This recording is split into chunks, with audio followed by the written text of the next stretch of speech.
탄력성이란 말 잘 아시죠? 이 탄력성이란 말을 국어 사전에서 굳이 한번 찾아봤는데요. 어떤 물체가 외부에서 힘을 받았을 때 튀어오르는 힘이라고 정의해 놨습니다. 이렇게 복잡하게 정의하지 않아도 탄력성 그러면 어떤 느낌인지 다 아실 겁니다. 이 탄력성이란 단어를 사람 관계에 적용해 보게 되면 어떤 상황에 따라서 알맞게 대처하는 융통성이 있는 사람을 이렇게 탄력성 있는 사람이라고도 표현을 합니다. 그런데 이 탄력성이란 단어를 심리학에서도 쓰더라고요. 심리학에서 이 탄력성을 어떻게 쓰냐면 이 탄력성 이렇게 정의합니다. 심각한 삶의 도전에 직면하고도 다시 일어설 뿐만 아니라 심지어 더욱 풍부해지는 인간의 능력이라고 이렇게 정의했습니다. 쉽게 말해서 어떤 문제 앞에서 얼마나 빨리 회복하고 일어나느냐, 이게 바로 회복 탄력성이라는 거예요. 어떤 문제나 어려움에 닥쳤을 때 거기에 너무 좌절에만 있는 것이 아니라 그 넘어진 자리에서 빨리 회복해서 뒤돌아보면서 내가 이 자리에서 넘어졌구나, 앞으로는 여기서 넘어지지 말아야지, 발전의 계기로 삼고서 더 성숙해질 수 있는 계기로 삼는 것, 이게 회복 탄력성이 좋은 사람들의 모습이죠. 장난감 오뚜기를 연상해 보시면 잘 이해되실 겁니다. 오뚜기는 무게중심이 딱 이렇게 있기 때문에 아무리 이렇게 넘어뜨려도 제자리로 돌아오는 탄력성이 있죠. 오뚜기는 회복 탄력성이 100%예요. 우리가 장난감도 아니고 기계도 아닌지라 회복 탄력성이 100%일 수는 없겠지만 이 어려움을 딛고 일어나고자 하는 이 회복의 탄력성은 누구에게나 다 갖추고 있는 것입니다. 누구에게나 이 회복 탄력성은 다 있습니다. 다만 사람마다 차이는 있어요. 그리고 각자 상황마다 회복 탄력성은 달라지기도 합니다. 예를 들면 이 격투기 선수가 펀치를 맞을 때와 일반 사람들이 펀치를 맞을 때는 정도가 다르죠. 회복 탄력성이 다릅니다. 또 아무리 선수라고 할지라도 강한 펀치를 맞았을 때하고 약한 펀치를 맞았을 때 이 회복 탄력성이 달라요.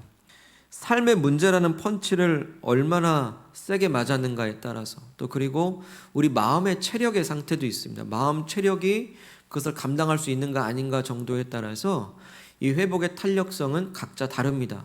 다만 누구에게나 회복 탄력성은 갖추고 있습니다. 그래도 이 회복 탄력성을 좀 높이고자 한다면 좋은 연습이 하나 있습니다. 바로바로 일어날 수 있는 회복 탄력성을 기르는 이 마음의 근육, 그 연습은 뭐냐 하면 이 언어 습관을 바꾸는 거예요. 언어 습관을 바꿔야 됩니다. 그러니까 뭐뭐 때문에라는 말에서 뭐뭐 덕분에라는 말로 바꿔보는 거예요. 이거 언어 습관이거든요.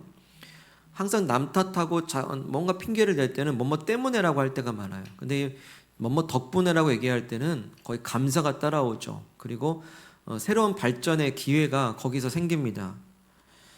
이 어려움 때문에 난 넘어질 수밖에 없었어 라고 얘기합니다. 그럼 이 어려움 때문에 무슨 이유를 찾을까요? 내가 이렇게 주저앉을 수밖에 없는 이유를 찾아요.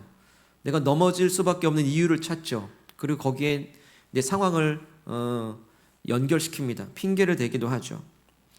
하지만 이 어려움을 이 덕분에라고 바꿔보게 되면요, 어떻겠습니까? 그러면 거기서 내가 다시 이 상황에서 일어나야 될 이유를 그때 찾게 돼요. 뭐뭐 때문에라고 하게 되면 넘어질 이유를 찾지만 뭐뭐 덕분에라고 얘기하면 우리가 일어날 이유를 거기서 찾게 된다는 겁니다. 이 어려움 덕분에 내가 이런 걸 배웠어. 이 어려움 덕분에 나는 다시 성장할 수 있을 거야 라고 얘기하는 거죠. 신앙 또한 자라갑니다. 이 어려움 덕분에 하나님을 만날 수 있게 됐어. 이 어려움 덕분에 하나님을 더 알게 되었습니다. 하나님과 더 가까워지는 계기가 되었습니다 라고 고백할 수 있습니다. 이처럼 내게 닥친 어려움들 때문에 실제로 넘어진 게 사실이고 아픈 것도 사실이고 힘든 것도 사실이긴 합니다만, 그래도 그 순간을 때문에를 덕분에로 이 언어를 바꾸는 거예요. 마음 상태를 바꾸는 건 힘든 일인데요, 언어는 그렇게 얘기할 수 있어요. 근데 언어의 능력은 마음을 바꿔요. 그 순간을 때문에를 덕분에로 바꿔서 말해본다면 우리는 그 순간에 넘어져야 될 이유가 아니라 일어서야 될 이유를 발견하게 될 것입니다. 오늘 이 미가 선지자가 꼭 그런 경우예요. 지금 미가 선지자도 현재 넘어졌습니다. 그리고 좌절한 상태예요. 낙심하고 있습니다. 눈앞이 캄캄한 상태예요. 너무나 힘든 상태에 있습니다. 그런데 이 미가 선지자는 이 넘어진 그 순간에 넘어진 그 이유보다는 일어서야 될 이유를 찾고 있다라는 거예요. 어떻게 해요? 어떻게 찾고 있을까요? 이렇게 결단하고 있어요. 8절 다 함께 읽어보죠. 8절 말씀. 나의 대적이여 나로 말미암아 기뻐하지 말지어다. 나는 엎드러질지라도 일어날 것이요 어두운 데 앉을지라도 여호와께서 나의 빛이 되실 것이미로다. 아멘. 지금 내 대적이 나로 말미암아 기뻐하는 상태래요. 대적으로 둘러싸이는 그런 어려운 상태인데 엎드러진 상태예요. 근데 엎드러질지라도 일어나겠대요. 회복 탄력성이죠. 또 어두운 데에 지금 앉아 있어요. 하지만 하나님이 나의 빛이 되시기 때문에 나는 다시 이 어둠의 동굴에서 빠져나올 수 있다라고 얘기하는 겁니다. 영적인 회복의 탄력성이죠. 자, 이렇게 엎드러지고 어두운 상황에서 미가 선지자가 다시 일어나겠다라고 회복 탄력성을 얘기하고 있는데 과연 미가는 어떤 힘이 있어서 그렇게 다시 일어날 수 있을까요? 우리가 이 미가 선지자가 어려움을 다시 딛고 일어날 수 있는 이 회복 탄력성을 들여다보기 이전에 그렇다고 한다면 미가 선지자는 어떤 어려움을 겪고 있을까부터 한번 살펴보고 싶습니다. 미가가 어떤 그 믿음이 너무 좋아서 그리고 뭔가 마음이 굳건해서 이렇게 일어나려고 하는 그 의지가 강해서일까요? 똑같은 사람이에요. 그리고 똑같은 어려움을 겪고 있습니다. 그렇다고 한다면 미가가 당하고 있는 그 어려움은 뭘까? 그것부터 우리 한번 살펴보자라는 거죠.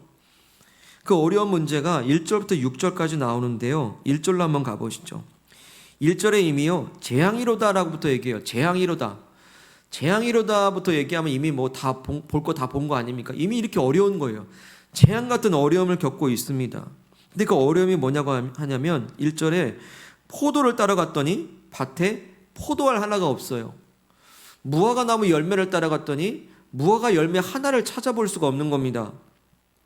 마치 추수가 다 끝나버린 밭처럼 포도송이 하나가 없고 무화과 나무 하나가 없는 거예요.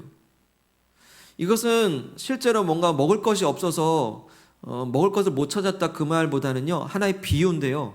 그 해석이 2절에 있습니다. 2절에 보시면 경건한 자가 세상에서 끊어졌고 정직한 자가 사람들 가운데 없도다.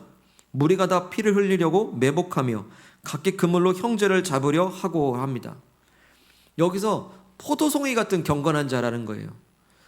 포도송이 같은 경건한 자를 찾으러 갔더니 경건한 자가 하나도 없어요. 신실한 사람이 아무도 없습니다. 무화과 나무와 같은 그 정직한 자를 찾아보려고 했더니 정직한 자를 눈 씻고 찾아볼 수가 없어요. 근데 남아있는 사람이라고 하는 사람이 어떤 사람이에요?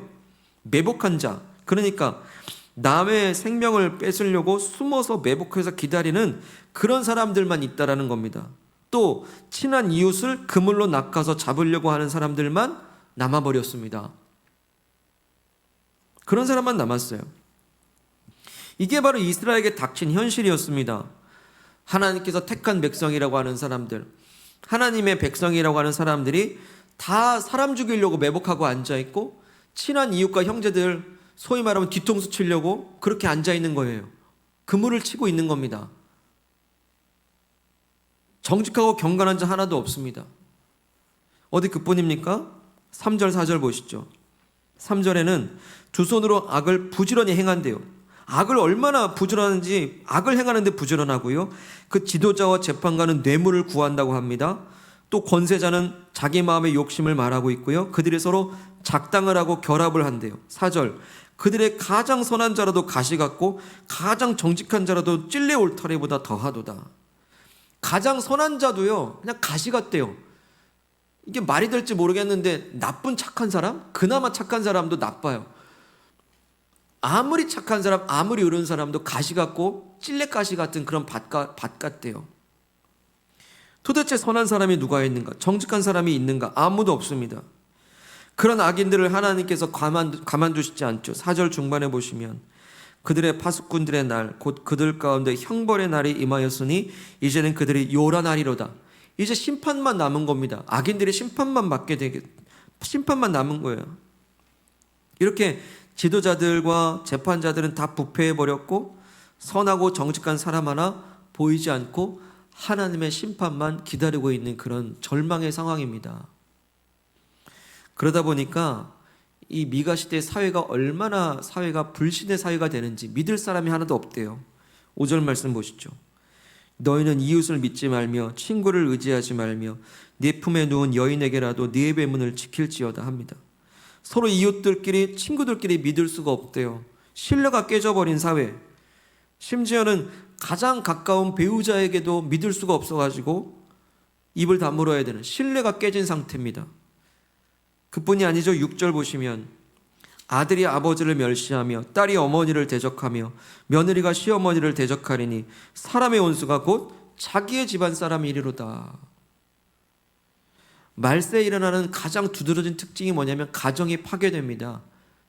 가정이라고 하는 건 최후의 보루와 같은 곳인데 그 가정마저도 부모 자식 간의 신뢰가 깨져버리고 부부지간의 신뢰가 깨지고 원수가 돼버리고 자기 집안 식구가 원수가 된 상태.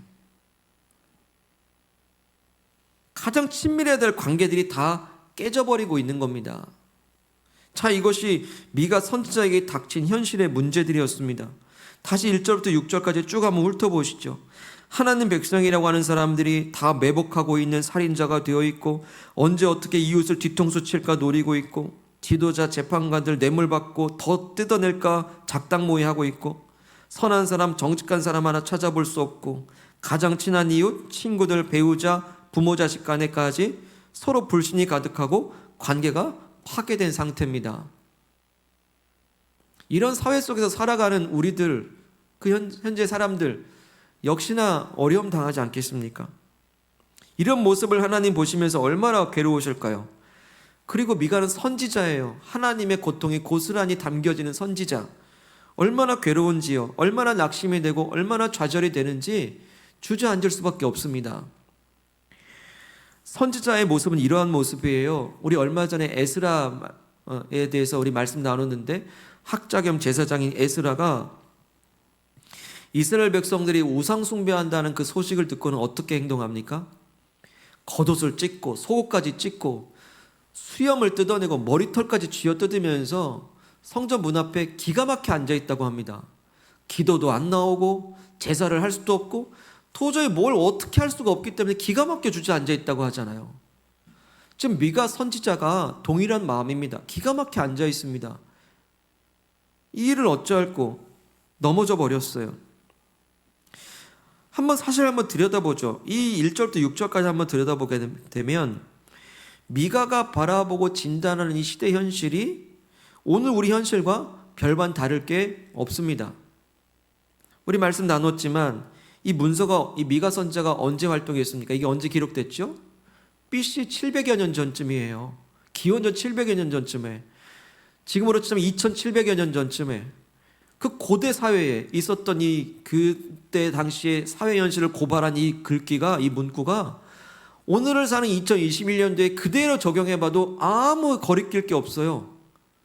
오히려 더하면 더해져.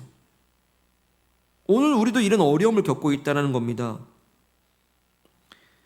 우리 주변의 사람들 한번 돌아보세요. 사람들을 해하려고 하는 매복자가 있습니다. 가까운 이웃들끼리 서로 배신하고 이용합니다. 지도자들 정치, 사회, 종교할 것 없이 자신들의 유익을 위해서라면 이합집산하게 바쁩니다. 착하고 정직하게 살면 오히려 미련한 사람이라 취급받는 사회 분위기 속에서 예수 믿는다라고 하는 그 말 한번 꺼내기 힘든 사회를 살고 있습니다. 친구들 믿을 수 없고 가족도 관계에 금이 가는 불신의 사회에 관계가 무너지는 시대를 삽니다. 이렇게 정의가 무너져버린 이 시대에서 미가는 미가대로 기가 막혀 앉아있고 오늘 여기서 파생되는 여러 가지 고난과 어려움들 우리도 고난받으며 기가 막혀 앉아있지 않습니까? 자, 이러한 상황에서 미가는 회복 탄력성을 발휘하고자 합니다. 어떻게 할까요? 어떻게 다시 일어나겠다고 얘기하는 걸까요? 오늘 미가는 비록 엎드렸지만 다시 일어나겠다라고 회복 탄력성에 대한 의지를 보이는데요. 그 첫 번째 방법이 있습니다. 우리 7절 말씀 읽겠습니다. 7절 시작. 오직 나는 여호와를 우러러보며 나를 구원하시는 하나님을 바라보나니 나의 하나님이 나에게 귀를 기울이시리로다. 아멘. 자, 미가 선지자가 다시 일어나기 위해서 어떻게 한답니까? 오직 나의 하나님을 바라보고 우러러보겠다라고 결단하고 있습니다. 그것밖에 답이 없어요. 사실 엎드려졌다라고 하는 것은 사면 초가거든요. 어디 빠져나갈 구멍이 없는 상태인데 하늘이 열려져 있음을 알고 하늘의 하나님을 우러러보고 바라보는 것. 우리 방법 그것밖에 없습니다. 눈앞이 캄캄해질 때 하나님만 보이는 거예요. 하나님만 바라보겠다 합니다. 근데 하나님만 바라보는 것이 영적 회복 탄력성에 탁월한 능력을 발휘한다는 사실입니다. 여기 오직 하나님을 바라보겠다 그러는데요. 이 오직이라는 단어 앞에 이 한글 성경에는 없는 원어에 있는 성경에는 빠진 단어가 하나 있는데요. 그러나라는 단어가 빠져 있어요. 역접속사죠. 역접.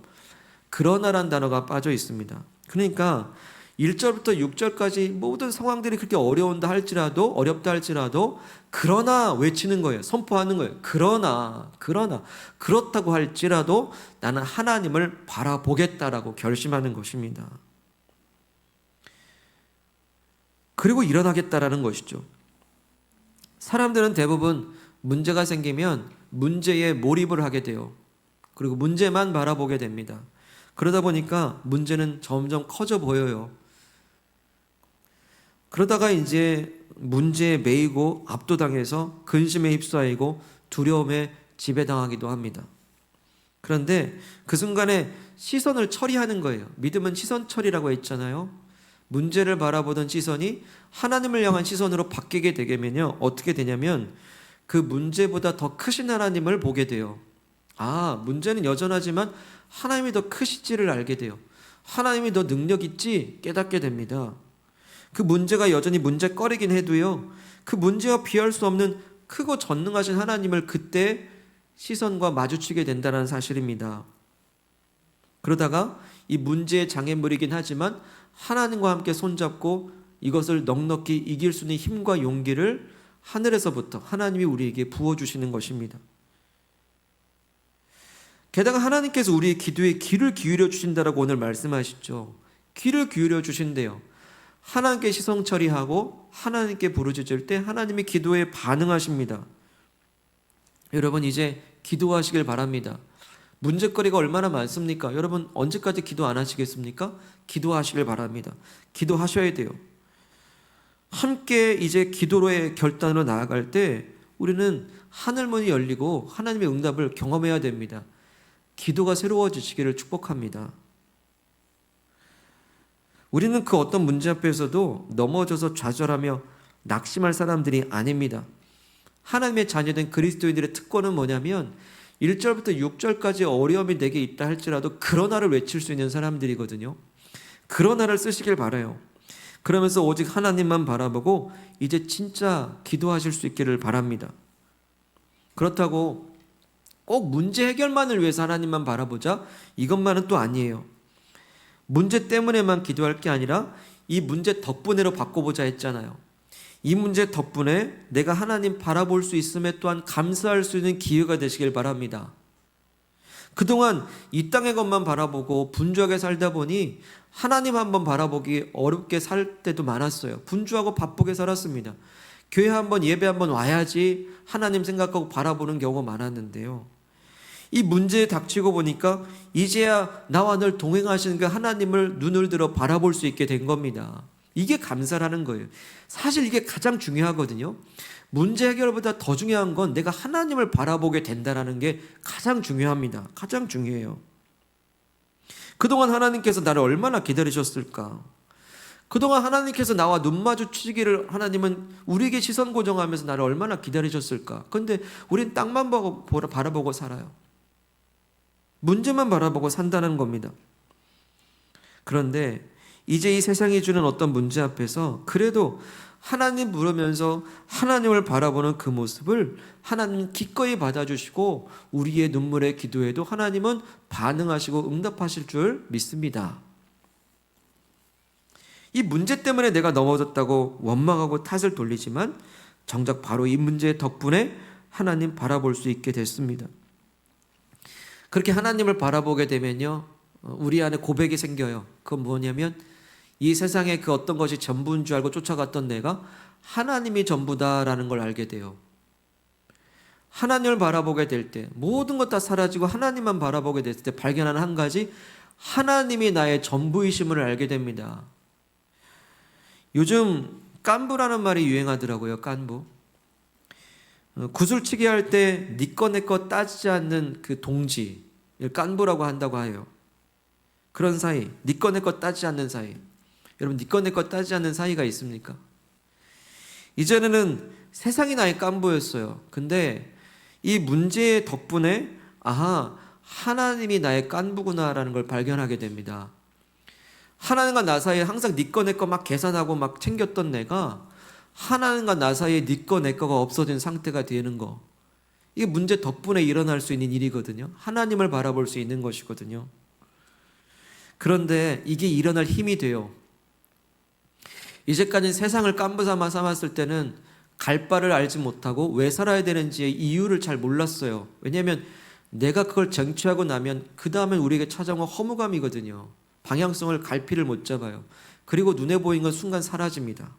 그런데 하나님을 바라보니까 하나님과 나 사이에 친밀한 그 연합이 생기게 되고, 하나님을 바라보니 삶의 방향성이 잡혀요. 그 방향성이 잡히니까 하나님에 대한 소망이 생기기 시작해요. 그 소망이 우리로 하여금 다시 일어날 힘을 주시는 것입니다. 이게 영적인 회복 탄력성이죠. 사랑하는 여러분, 어떤 어려움 앞에서도 그러나를 먼저 선포하시길 바랍니다. 그리고 하나님을 바라보시기를 축복합니다.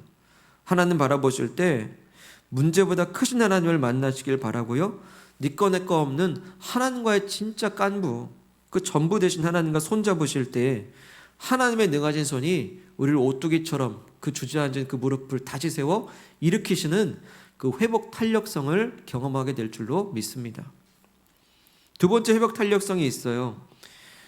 고난의 끝이 있다라는 것을 바라보고 가는 겁니다. 그날과 그때를 바라보고 우리는 다시 일어날 수 있습니다.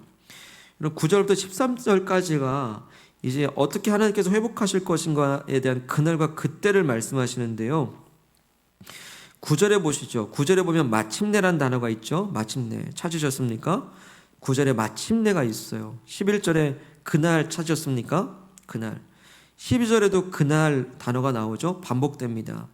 마침내 그날이 온다라는 거예요. 그날은 뭐냐면요, 고난이 끝날 때가 온다는 겁니다. 고난이 끝나는 것뿐만이 아니라 모든 것이 제자리로 회복되는 그날은 반드시 온다라고 말씀하세요. 우리가 일어서지 못하고 무기력에 빠지는 이유가 뭡니까? 어떤 문제 앞에서 이 문제의 끝이 보이지 않고 끝이 없을 것 같다고 생각하기 때문에 그렇게 단정지어버리고 좌절해버리잖아요. 더 이상 못해, 안 돼, 끝이야 라고 얘기해버리잖아요. 사실 이스라엘의 상황도 이 고난과 어려움에서 끝이 보이질 않았어요.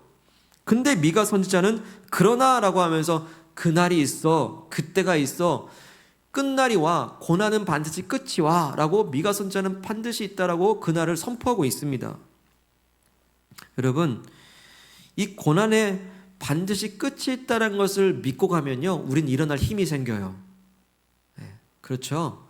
어떤 어려움들이 있을 때 이건 반드시 끝이 와, 이 또한 지나갈 수 있어 라고 믿으면 우린 다시 한번 용기를 얻어요.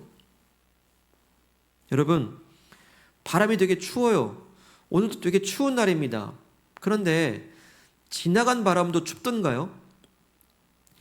바람을 막 맞을 때는 굉장히 춥고 힘들지만 바람이 다 지나가고 나면요, 춥지 않아요. 바람은 추운데 지나간 바람은 춥지 않습니다.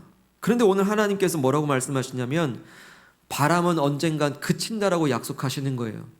바람이 그치는 그날, 바람이 그치는 그때를 9절부터 13절까지 약속하고 계십니다.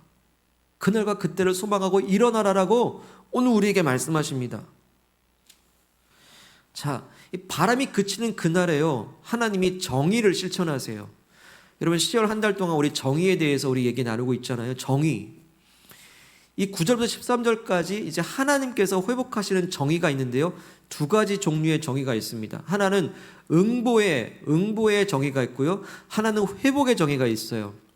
정의에는 두 가지 정의가 반드시 실현돼야지 정의가 온전히 실천됩니다. 응보의 정의, 악한 거에 대한 심판과 처벌하는 정의가 실현돼야 되고, 회복의 정의, 거길로만 끝나는 것이 아니라 모든 것이 제자리로 회복되는 그 회복의 정의까지 가야지 진짜 정의가 일어나요.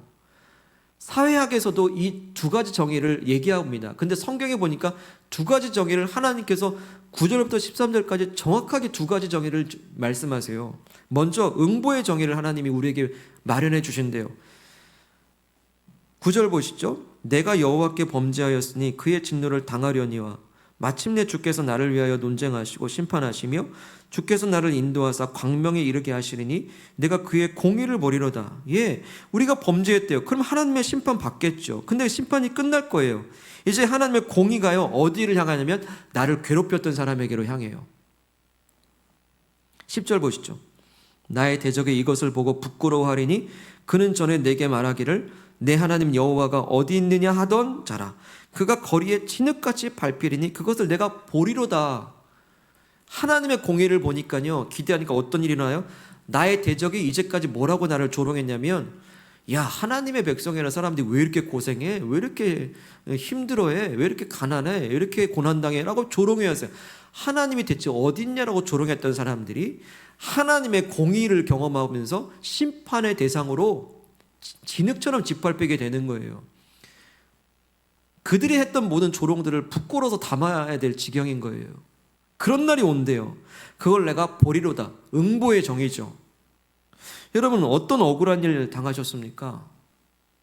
내가 그리스도인으로서 제대로 좀 살아보려다가 어떤 핍박이나 어떤 어려움 혹시 겪으셨습니까?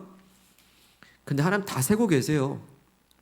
성도들의 눈물, 교회의 눈물, 하나님 그 한 방울도 땅에 허투루 떨어뜨리지 않습니다.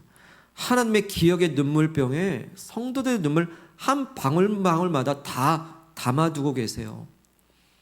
동시에 교회와 성도들, 하나님의 백성들 핍박한 그 사람들이요, 그 악행들 하나하나까지도 하나님은 다 기억하고 기록하십니다.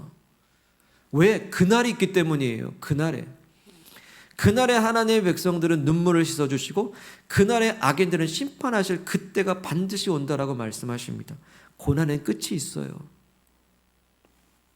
그 응보적 정의가 실현될 겁니다.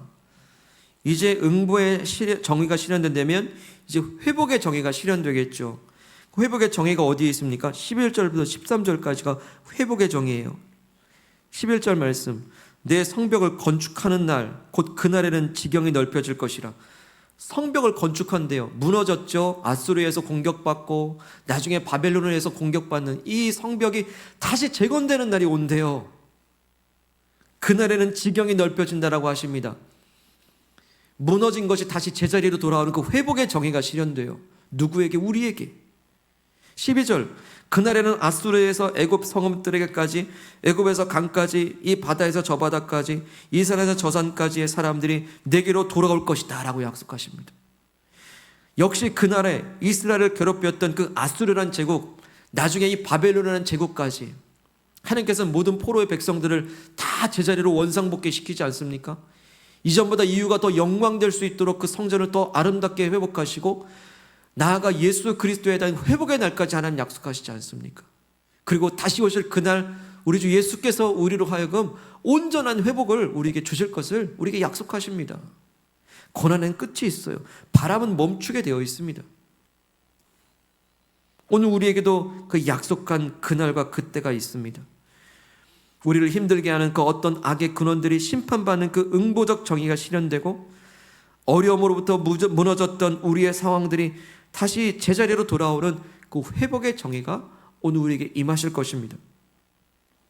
우리가 이렇게 그날과 그때와 고난의 끝과 억울함의 그 끝을 생각하게 된다고 한다면 우리는 오늘 다시 일어날 힘을 얻게 됩니다.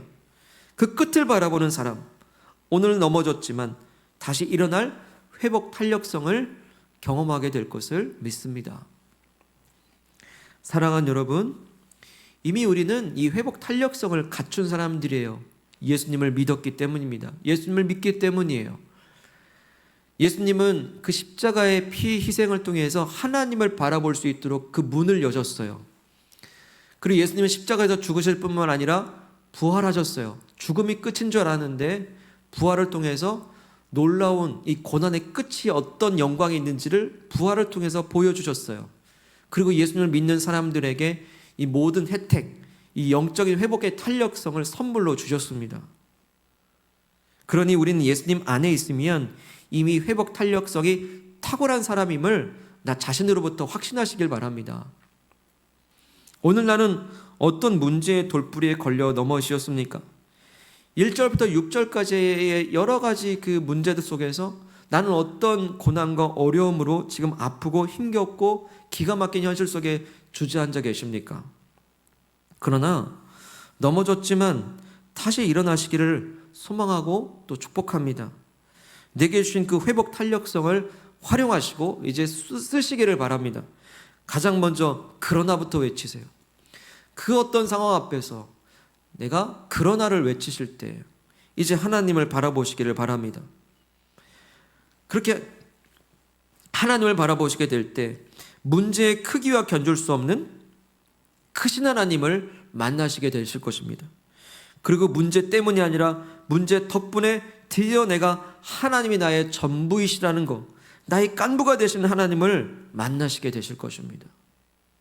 또한 우리의 고난에는 반드시 끝이 있습니다. 이 모진 바람이 지나가는 그날과 그때를 바라보고 믿고 오늘 일어나시기를 바랍니다. 모든 억울한 눈물이 다 씻기고 풀어지는 그 응보의 정의가 실현되는 그날, 모든 것이 제자리로 돌아오고 회복되는 그 회복의 정의가 실현되는 그날을 바라보시면서 오늘 넘어졌지만 다시 일어나시는 그 회복 탄력성이 탁월한 저 여러분들 되시기를 축복합니다. 오늘 저 여러분들에게 주신 말씀입니다. 오직 나는 여호와를 우러러보며 나를 구원하시는 하나님을 바라보나니 나는 엎드러질지라도 일어날 것이요 어두운 데에 앉을지라도 여호와께서 나의 빛이 되실 것이미로다. 아멘. 사랑하는 여러분, 이 시간 주신 말씀 기억하면서 기도합시다. 우리가 어떤 어려움 가운데 있습니까? 또 어떤 크고 작은 문제 앞에서 무너지고 낙심하려 합니까? 그러나 주저앉은 그 자리에 예수님도 함께 앉아 계십니다. 낙심한 그 자리에 예수님도 같이 머물러 주십니다. 그리고 기다려 주십니다. 다시 일어날 수 있도록. 그리고 우리에게 말씀하십니다. 하늘이 열려 있다. 하늘의 하나님이 함께 하신다. 그 하나님을 바라보라라고 우리에게 말씀하십니다. 이 시간 기도할 때 하나님 사면 초가일 수 있지만 또 어려움이 있지만 그 문제에 몰입하는 것이 아니라 하나님께 시선을 처리하고 시선 고정하겠습니다. 하나님만 바라봅니다. 하나님만 우러러봅니다. 그리고 기도하기를 원합니다. 그렇게 하나님 바라봤더니 이 세상이 나의 전부가 아니었고 하나님이 나의 전부이심을 이제 깨닫습니다. 하나님과 나 사이에 네 거 내 거가 사라져버린 하나님과 친밀한 연합으로 나아가기를 원합니다. 이 문제 때문이 아니라 문제 덕분에 하나님을 만나는 기회가 되기를 원합니다. 주신 말씀 따라서 우리 주님 바라보기를 결단하며 기도합니다. 하나님 아버지 감사합니다. 오늘 우리에게 말씀하시니 감사합니다. 아버지 어려운 상황에서 하나님만 바라봅니다. 하나님만 우러러봅니다. 하나님을 바라보는 우리에게 용기를 주시옵소서. 하나님만 바라보는 우리에게 문제보다 크신 전능하신 하나님을 보여주시옵소서. 그 능력의 하나님을 바라보고 그 전능하신 하나님을 내가 기대하고 소망하오니 아버지 일하여 주시옵소서. 역사하여 주시옵소서. 아버지 우리에게 용기를 주시고 담대함을 주셔서 주님과 함께 손잡고 일어날 수 있게 도와주시고 넉넉히 뛰어넘을 수 있도록 인도해 주시기를 간절히 원합니다. 하나님 아버지 주님만의 나의 전부이심을 고백합니다. 아버지 주님과 나 사이에 아버지 네 거 내 거 없는 아버지 친밀한 연합 참으로 온전한 교제 하나님의 나의 전부이심을 고백하고 그 하나님을 만나는 기회가 될 수 있도록 이 문제 덕분에 하나님 만날 수 있도록 아버지 인도하여 주시옵소서. 아버지 감사합니다. 우리 한 번 더 기도하실 때에 이 고난엔 반드시 끝이 있음을 바라보고 기도합시다. 아버지 내가 닥친 어려움들 내가 당하는 어떤 억울함이 있다고 한다면 하나님 다 눈물 갚아줄 것을 내가 믿는다 기도하시고 이 어려움 고난 반드시 끝이 날 뿐만 아니라 온전히 회복하실 것을 내가 믿습니다 고백하시면서 내가 다시 일어나겠습니다. 그 끝을 그날을 바라보며 내가 믿음으로 기도하겠습니다. 우리 합심하여 기도합니다. 하나님 아버지, 고난엔 어려움이, 그 고난에는 반드시 끝이 있고 이 어려움은 반드시 끝이 있음을 고백합니다. 하나님 아버지, 모진 바람도 그칠 날이 있고 바람은 멈추는 날이 있으니 하나님 아버지, 주님의 그 끝날과 그날과 회복의 날을 소망하면서 반드시 일어날 수 있도록 인도하여 주옵소서. 응보의 정의가 실현되고 회복의 정의가 실현되며 아버지, 그래서 아버지 하나님께 놀라운 영광 돌리고 우리도 그 회복의 놀라운 능력과 간증들이 하나님을 찬양하는 기회가 될 수 있도록 인도해 주시길 간절히 원합니다. 믿음의 눈을 들어 주님을 바라보게 하여 주시옵소서. 믿음의 눈 들어 주를 보리, 이 또한 지나가리라. 주어진 내 삶의 시간 속에 주의 뜻. 우리 한번 녹음하실 때 오늘 말씀대로 믿음의 눈, 그 끝날이 있으니 주를 보리, 이 또한 지나가리라. 주어진 내 삶의 시간 속에 주의 뜻 알게 하소서. 하나님 아버지, 우리에게 어려운 상황과 고난의 때에 우리는 그렇게 또 문제 앞에 주저앉아 있었습니다. 낙심하여 기가 막히게 앉아 있었던 우리에게 예수님 십자가로 찾아오시고 나와 함께 머물러 함께 기다려주시고 함께 그 자리에 머물러 앉아주시니 감사합니다. 그러나 주님, 우리는 머물러만 있는 사람들이 아니요 반드시 일어날 사람이라 하시니 이제 우리에게 말씀 주사 하나님 바라보게 하시니 감사를 드립니다. 비록 대적들이 나를 둘러싸고 어두움 가운데 앉았을지라도 나는 반드시 일어나리라. 그 회복의 탄력성을 발휘할 수 있도록 인도해 주시옵소서. 하나님을 바라볼 때 문제보다 크신 하나님을 발견하고 문제보다 더 크신 능력의 하나님을 만나게 하여 주옵시고, 아니 그뿐만 아니라 기도가 회복되고 니꺼 내꺼 따지던 내가 하나님과 나 사이에 니꺼 내꺼 사라져버린 하나님이 나의 전부이심을 발견하는 기회가 될 수 있도록 문제를 때문에가 아니라 덕분으로 바꾸는, 그래서 하나님 만나는 믿음의 도약이 있게 도와주시옵소서. 하나님, 고난에는 반드시 끝이 있다 말씀하시고 그날을 주신다 말씀하시니 하나님, 때로는 억울함에 눈물 흘리고 또 가슴 아플 때 반드시 하나님께서 그 모든 일에 응보하시며 심판하실 그날을 소망합니다. 그뿐만 아니라 무너졌던 성벽이 재건되어지고 모든 것이 제자리로 돌아오는 놀라운 회복까지 주실 것을 믿습니다. 이제 그날을 바라보며 오늘 하루 견디게 하시고 이기게 하시고 다시 일어날 수 있도록 주님의 손 꼭 붙잡고 회복의 탄력성을 가지고 주 앞에 영광 돌리고 걷고 뛰고 찬양하는 우리의 삶이 되게 하여 주시옵소서.